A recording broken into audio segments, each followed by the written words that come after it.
전도 기쁨의 비전을 품으라. 여섯 번째, 디모데후서 4장 17절 말씀 같이 하겠습니다. 주께서 내 곁에 서서 나에게 힘을 주심은 나로 말미암아 선포된 말씀이 온전히 전파되어 모든 이방이 듣게 하려 하심이니 내가 사자 입에서 건짐을 받았느니라. 아멘. 아멘.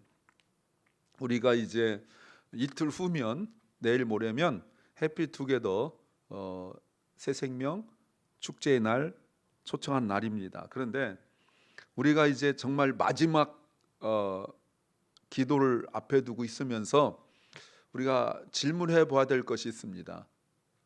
전도하셨어요? 전도가 되던가요? 저도 나름 전도 대상자들 접촉하고 연락하고 이렇게 막 하고 있습니다만, 우리가 갖게 되는 가장 큰 것이 무엇이냐면 당연히 전도해야 될 줄 알면서 갖게 되는 것이 두려움입니다. 왜 그렇게 전도만 하면 두려운지, 기도는 두렵진 않은데, 찬양은 두렵지 않은데 왜 이렇게 전도는 두려운지 말이죠. 어떻게 될지 모르겠고, 괜히 말 한번 잘못했다가 관계가 어긋날까 싶기도 하고, 또 괜히 오해 사면 어떡하나 이런 생각 들기도 하죠. 또 마음은 원하는데 실제로 행동은 따라가지 않고 뭐 그럴 때도 있습니다. 그러다가 여러분 생기는 병이 뭔지 아세요? 무관심입니다. 뭐 이렇게 좀 있으면 지나가겠지. 목사는 계속 기도하자 그러고 작정하자 그러고 막 이러는데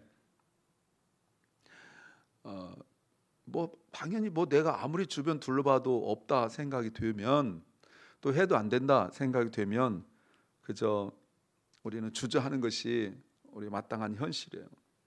그런데 이 두려움의 속에 있는 그 감춰진 어떤 진실, 이런 게 있습니다. 그 두려움 속에 있는 그 진실이 무엇인지 보았으면 좋겠어요. 뭐가 있냐면, 가장 큰 게 뭐냐면 이 사람이 정말 변화가 될까 하는 그 두려움이 있어요. 두려움 속에 있는 진실이라고 말할 수 있죠. 내가 복음을 전하고 또 그렇다고 해서 이 사람이 변할까? 왜냐하면 너무 가까운 사람, 잘 아는 사람인 경우에는 더더욱 그렇습니다. 또 하나가 갖게 되는 두려움 속에 있는 진실이 무엇이냐면, 하나님이 정말 나를 통해서 역사하실까? 내가 예수 믿으세요 또는 교회 다닙시다 이렇게 말했을 때 그 사람이 내 말을 듣고 막 간증 되게 많잖아요. 정말 그런 일이 일어날까 하는 그 두려움 속에 있는 진실이 우리에게 있어요. 그러면 우리는 자꾸 하나님께서 말씀하신 것보다 다른 사람의 반응 또는 내 속에 있는 반응에 집중하게 됩니다. 그런데 우리가 오늘 말씀을 통하여서, 본문 말씀을 통해서 좀 더 그런 부분을 깊게 보려고 해요. 오늘은 바울이 그의 인생의 마지막 순교를, 죽음을 앞두고 쓴 편지의 마지막 부분이에요. 그러니까 마지막 편지의 마지막 부분이에요. 예전에 바울이 감옥에 있을 때, 그러니까 바울이 감옥 여러 차례 갔는데 로마 감옥에 2번 감옥에 가는데, 첫 번째 감옥에 갔을 때 사도행전 28장 말씀이죠. 감옥에 갔을 때 거긴 자세히 말하지 않는데 오늘 무슨 말을 하냐면 사람들이 다 나를 떠났다라고 말합니다. 이때 떠났단 말이 뭐냐면, 변호사를 따로 구하지 못하면, 그때도 변호사가 있었는데 변호사를 따로 구하지 못하면 가장 가까운 사람들이 법정에 가서 증인으로 얘기를 해주는 거예요. 이 사람 죄가 없습니다. 이 사람 사실 그렇게 하지 않았습니다 라고 증인들을 내가 데려갈 수 있었거든요. 근데 그렇게 같이 있었던 친구들이 다 바울을 떠났다라고 말합니다. 모든 사람들이 다 바울을 버렸다라고 말해요. 그리고 지금 바울이 죽음을 앞에 두고 있는 로마 감옥에서 죽음을 목전에 둔 이 상황 속에서 바울이 여전히 혼자 있어요. 예전에 1차 감옥에 갔을 때는 새 집을 얻어서 렌트를 해서 본인이 돈을 내야 됩니다. 로마 시민권자일 경우에는 본인이 돈을 내서 감옥에 가지 않고 하나 집을 렌트해서 새 집을 얻어서 거기 지낼 수 있었습니다. 근데 지금은 아니에요. 지금은 감옥에 있어요. 로마 감옥에 있어요. 지금 그 상황 속에 있습니다. 그런데 바울이 이상하게 두렵지 않는 거예요. 1차 때와 다릅니다. 1차 때 오히려 사도행전 28장 말씀을 보면 굉장히 자유로운 것 같이 보여요. 사람들이 바울을 찾아오면 그들과 이야기하고 뭐 이렇게 해서 굉장히 자유로워 보였는데 사실은 바울은 외로웠고, 지금은 분명히 외로운 상황이고 두려운 상황인데 전혀 두렵지 않다라고 말하고 있는데, 왜냐하면 17절 전체 아니고 제가 반절 조금만 잘랐는데요, 이렇게 나와 있습니다. 17절입니다. 17절 말씀 좀 펴주세요. 주께서 내 곁에 계시기 때문이다. The Lord stood at my side. 다른 이유가 하나도 없습니다. 자, 여기서 복음의 반전이 일어나는 거죠. 그래서 이렇게 정리합니다. 복음은 사람은 다 떠났는데, 사람은 다 떠났지만 주님은 떠나지 않으셨다는 거예요. 사람은 다 떠났는데 주님은 떠나지 않고 내 곁에 계시다. 바울은 혼자 있는 것 같았지만 주님은 가장 가까이 계셔요. 스탠드란 말이 이때 단어가 그저 옆에서 멀거머니 서 있는 것이 아니라 바짝 붙어 있는 거죠. 그래서 바울이 지치지 않은 거예요. 그러면서 바울에게 사람들이 모두 자기를 떠났고, 그리고 판사 앞에 가서 자기 스스로 말을 할 수밖에 없는 그런 상황들 속에서 두렵지 않았던 이유는, 다른 사람 눈에는 하나도 안 보이는데 바울이 보이고 바울이 느껴지는 것이 무엇이냐면, 주님이 내 곁에 있어서 나에게 힘을 주셨다. 그러니까 바울이 비틀거리고 이랬다면 그 옆에서 딱 부축하고 세워주니까 허리에 힘이 들어가고 다리에 힘이 들어가서 꿋꿋하게 서서 당당할 수 있었다는 거예요. 단순히 위로가 아닙니다. 그러면서 바울이 깨닫게 된 게 있어요. 왜 주님이 나에게 힘을 주실까? 왜냐하면 나로 말미암아 선포된 말씀이 온전히 전파되어 모든 이방인이 듣게 하려 하십니다 라고 말씀하고 있어요. 복음 전파죠. 이방인에게 복음을 전하기 위하여 주님이 나에게 힘을 주셨다. 그러니까 내가 힘이 얻는 이유, 내가 두려워하지 않는 이유를 바울은 복음 전파, 즉 사명에서 분명하게 깨닫고 있어요. 가장 바울의 인생의 힘든 시기에, 너무너무 어려운 시기에 왜 이야기를 하냐면, 지금 실제로 바울이 감옥에 있는 상황 속에서, 가장 절망적일 수 있는 상황 속에서 새로운 소망을 품게 됐다는 거예요. 하나님이 나를 살려주시면 내가 해야 할 일이 있다. 그 새로운 소망이 바로 복음 전파라고 말하는 거죠. 우리는 두려움이 사라지면 전도하겠다 뭐 이런 생각하고, 내 마음이 좀 더 강해졌더라면 이런 생각을 하지만 바울은 그렇지 않았어요.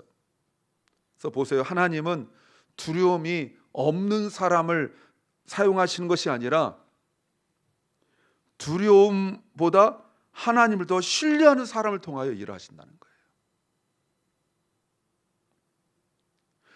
두려워하지 않는 사람이 아니에요. 그런 사람은 없습니다. 근데 하나님은 두려움보다 하나님을 더 신뢰하는 사람을 통하여 이 일을 하신다는 거예요. 바울은 두려움이 없고 능력이 있어서 복음을 전한 것이 아닙니다. 바울도 두려웠죠. 바울도 외로웠어요. 바울이 힘들었어요. 그런데도 바울이 힘을 얻었던 것은 주님이 바울 곁에 서서 바울에게 힘을 주셨기 때문이라고 말하고 있습니다. 체험해 보셨습니까? 이걸 뭐라고 말하냐면 복음의 능력이라고 말하는 거예요. 또는 우리의 핑계가 무엇입니까? 내가 아직 준비가 되지 않았다, 이런 말을 합니다. 하지만 주님은 우리에게 말씀하신 것은 단 한 가지예요. 내가 너와 함께한다. 결국 전도는 내가 할 수 있는가의 문제가 아니라 하나님이 지금도 나와 함께 하시는가, 하나님이 지금도 일하고 계시는가, 이게 매우 중요한 거예요. 이거를 내가 느껴야 두려워하지 않습니다. 이 질문 앞에서 하나님이 지금도 일하고 계신가? 라는 그 질문 앞에서 우리는 주저할 수 없는 거죠. 주님께서도 아버지가 일하시니 나도 일하신다, 나도 일한다고 말씀하셨거든요. 그러니까 아버지가 일하시는 한 나도 일을 하는 거예요. 우리도 마찬가지죠. 복음을 전하려 할 때 우리 마음에 이런 생각 들 수 있습니다. 내가 성격이 또는 환경이 또는 내가 저 사람을 너무 잘 아는데 뭐 이런 생각들을 할 수 있어요. 그런데 그 마음 충분히 이해합니다. 하지만 바울은 자기 마음이 기준이 되지 않았어요. 바울은 주님이 내 곁에 계신 임재를 기준으로 삼았습니다. 이건 임재예요. 예배당에서도 못 느끼는 임재를 바울은 감옥에서 임재를 느끼고 있는 거예요. 사람들이 많이 한꺼번에 찬양하고 기도할 때 그런 속에 가만히 있어도 막 와 해서 나도 모르게 기도가 되고, 그런데도 기도가 안 되는 사람도 있는데 바울은 감옥에 아무도 없는데 그런데도 하나님의 임재를 누리고 있다는 거예요.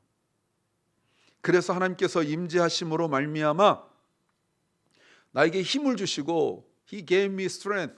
그래서 내가 해야 할 일이 있다는 거예요.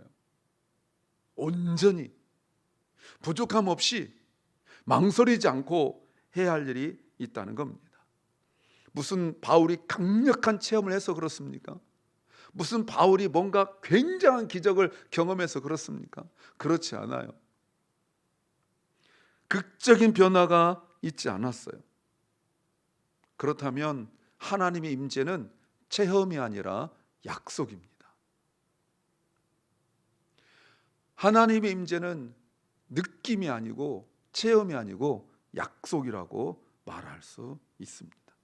마태복음 28장 말씀 보겠습니다. 28장 20절 말씀 같이 한번 하죠. 시작. 볼지어다 내가 세상 끝날까지 너희와 항상 함께 있으리라. 주님께서 승천하시면서 주신 말씀이에요. 세상 끝날까지 Surely I'm with you always. 가만히 있는 사람에게가 아니죠.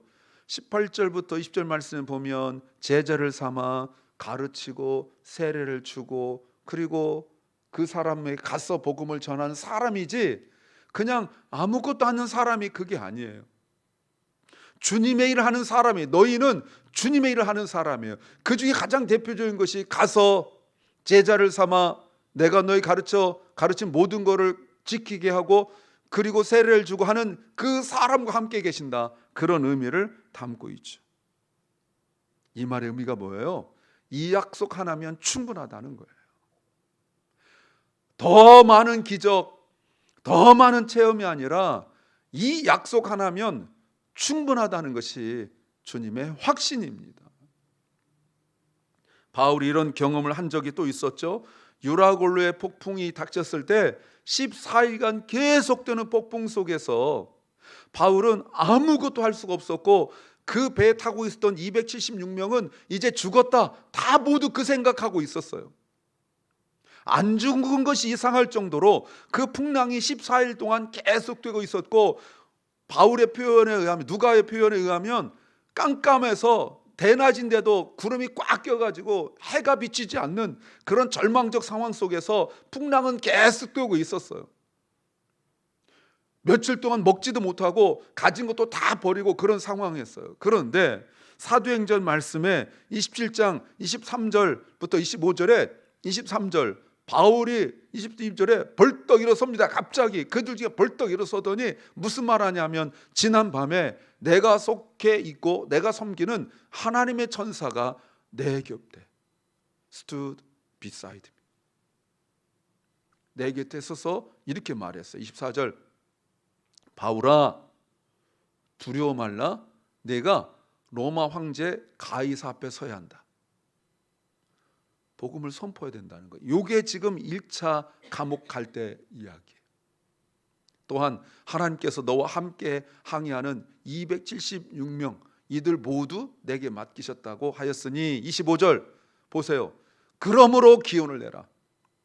나는 I have faith in God. 난 하나님 믿는다. 뭐라고요?